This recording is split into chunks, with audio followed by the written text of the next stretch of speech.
ఆయన వచ్చినా రాకపోయినా నేను మొత్తం లెక్క తీసుకొని వచ్చిన రాష్ట్రంలో మొన్న వేసిన రైతు బంధు అయిపోయింది మొత్తం వేసేసినామని చెప్పిన రైతు బంధు దానిలో డొల్లతనం కూడా ఆయనకు చెప్దామని వచ్చిన స్వయంగా రేవంత్ రెడ్డి నియోజకవర్గం కొడంగల్లో స్వయంగా ముఖ్యమంత్రి ప్రాతినిధ్యం వహిస్తున్న కొడంగల్ నియోజకవర్గంలో ఇగో రైతు బంధు రాని రైతుల సంఖ్య మొన్న వేసిన రైతు బంధు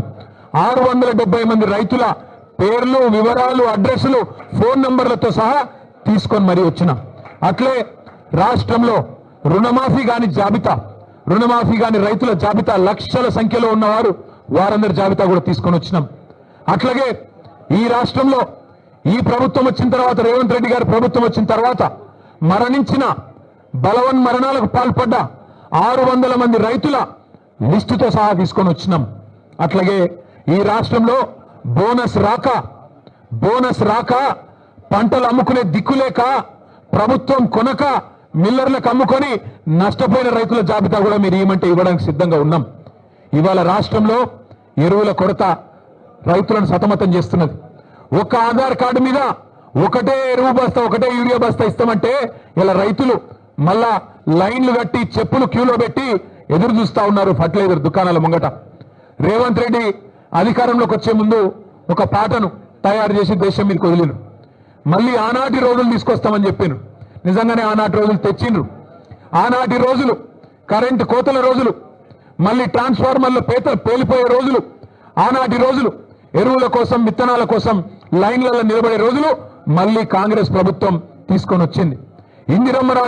రాజ్యం అంటే సంక్షేమ రాజ్యం వస్తుందేమో అనుకున్నారు ప్రజలు కానీ ఇందిరమ్మ రాజ్యం అంటే